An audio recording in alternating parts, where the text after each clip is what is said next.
Look at this absolute clusterfuck. This is because these dickheads jump the fucking light all the time.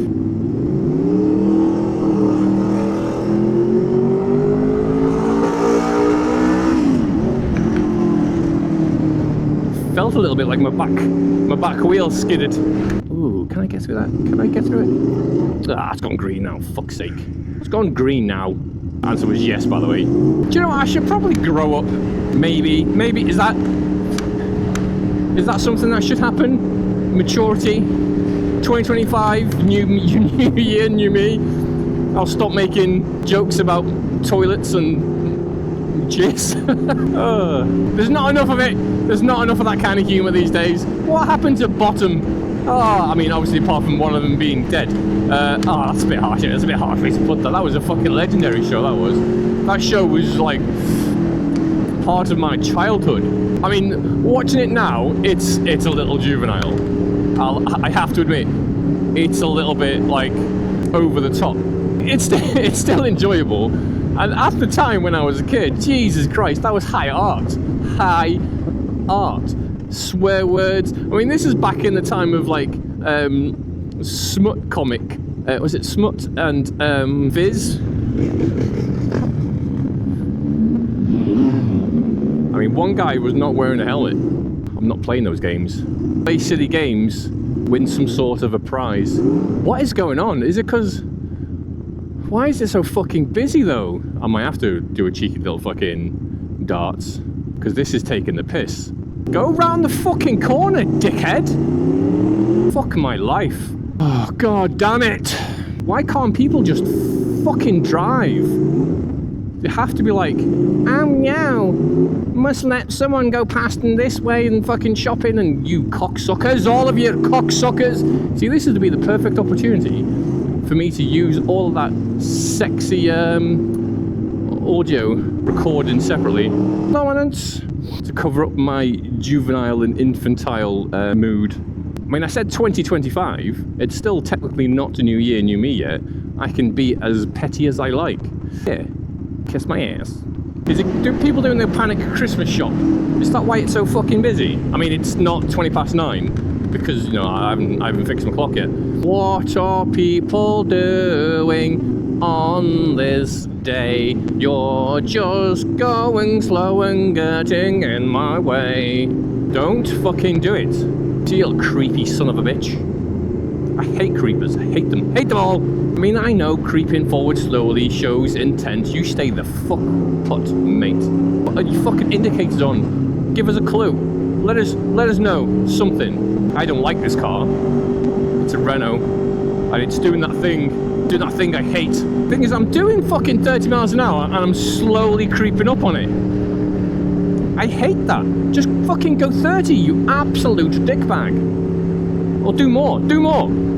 You can do more. No one cares. No one cares about speed. No one. No one's ever mentioned about my speed in the comments. They're only like, you're too close to that truck. You shouldn't have failed to pass that. I wouldn't have done that. No one's ever once said, why are you doing 100 miles an hour? No one has ever said that. No one gives a shit about speeding, that's why. Passing between two stopped trucks. What are you? Indicator? No? Your indicators don't fucking work. No indicators, just gonna fucking pull out and stop. I'm in such a little pissy mood today, aren't I? A little pissy Paulie. Paulie?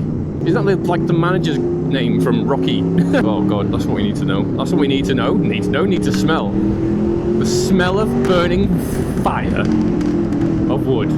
Wood smoke. Never drive angry, that's what they say. Never drive angry. I mean, if that was the case, I'd never be able to get into a car. Literally getting into a four-wheeled vehicle just irritates me. The minute I hit the slightest bit of traffic, I'm like, fuck's sake.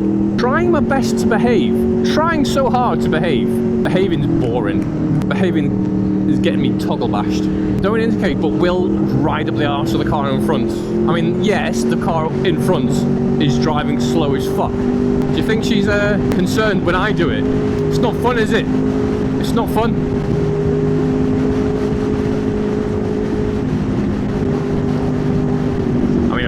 much closer than that, because literally that fucking bell end would just break for no reason. I was like, God, the indicators do work. I mean,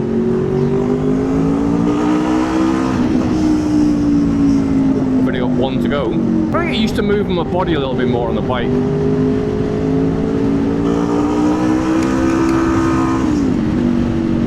I got used to being so static because I couldn't weight shift on my right leg, so there was literally no point. You know, shifting over one way would be fine, getting back would be impossible.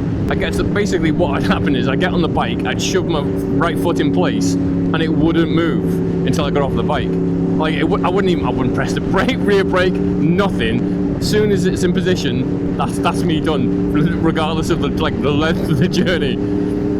So it's gotten to a point where now that there's a lot more strength back in that leg, that I can move myself, you know, around the bike a lot more and weight shift properly. But I've like instilled this staticness. Is that a word? Yeah, why not? In the way I ride, where I don't move my body when I should move my body. I'm literally just sort of like going, well, not stiff arm, but you know, just going like, go into a corner now, corner,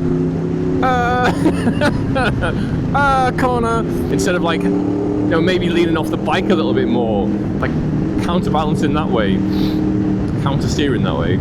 It's kind of hard to get into a rhythm of it though when you're just commuting, because you're obviously having to deal with other road space wasters and car peasants. I really need to shell out for a novice track day, or what's before novice, one of them, baby's first track day.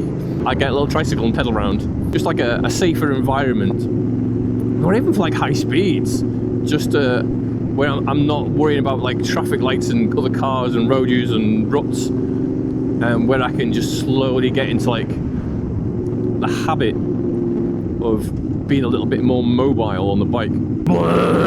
Dreadlocks.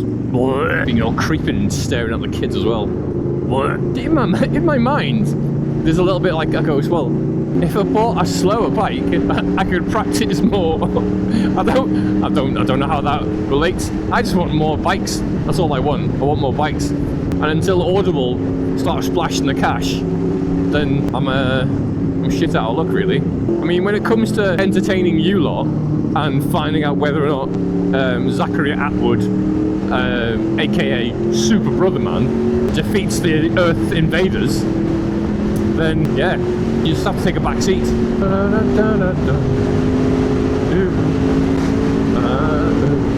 So what I notice as well is like when you move off the bike, so like you move your position there, you naturally start putting a bit more pressure on like the like on the right grip, which means sort of like, so you're like moving off the bike slightly, and then your bike naturally wants to round the bend with you, as opposed to being in a static position and going. So it's those little things that you don't really think about when it comes to like riding with an injury. Keeping in mind that I'd learned to ride with an injury. I went from 125, broke my leg, shattered my knee, went through a load of operations, decided to get a big bike license where I could barely walk. Oh god, that was funny. Fun.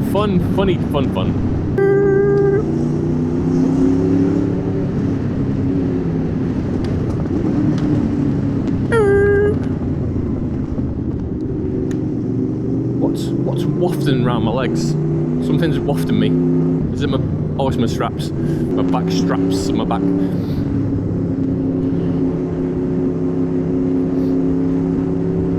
So my bag, it's got actually like a waist buckle to strap around my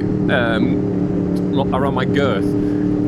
But I stood on it, so it doesn't fucking work.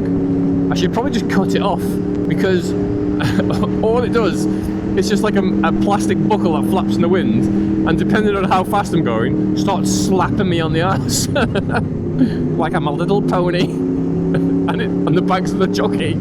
Yeah, so learning to ride with an injury kind of like ingrained a bunch of bad habits. To be fair, doing a lot of things with an injury has, like, the reason my fucking back hurts so much right now is because I was doing seated rows And like I'm guessing that people know how to do like a row, but I had like my feet braced on like the metal like foot plate, but I didn't spread my weight properly through both legs. I favoured my left one, so as I pulled back, I was obviously pulling back twisted, which is why my my lower back decided to just fuck off into oblivion. Ironically, I've been at work all day and my leg's been like the best it's ever been. I just couldn't move anywhere because my fucking back was killing me. I probably should have took the day off. I'm always conscious though. I mean, does anyone else do this? Like, the closer you get to like normal bank holidays, and then like you suddenly like get sick or you're injured, and you're sort of just incapable of taking the day off because you assume people are gonna like think you're blagging it for like a longer weekend, even though you're about to spend the entire time like shitting through a sponge. Because I was literally like dragging myself out of bed this morning. I could barely fucking move. I've been popping painkillers all day just to sort of get through, just so people don't think, oh well, he's blatantly taking a week off before Christmas. It's not true. It's not true. I can't walk. I can't do it. I don't know. I don't have another day in work until next Tuesday, which is 4 days from now, or 5. Is it 5? Because if I count this one, it's 5. But this one's already over. It's 4 and a bit. 4 and a little bit.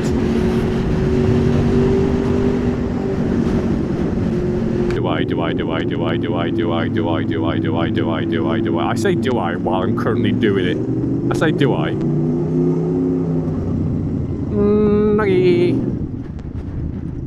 Dominance.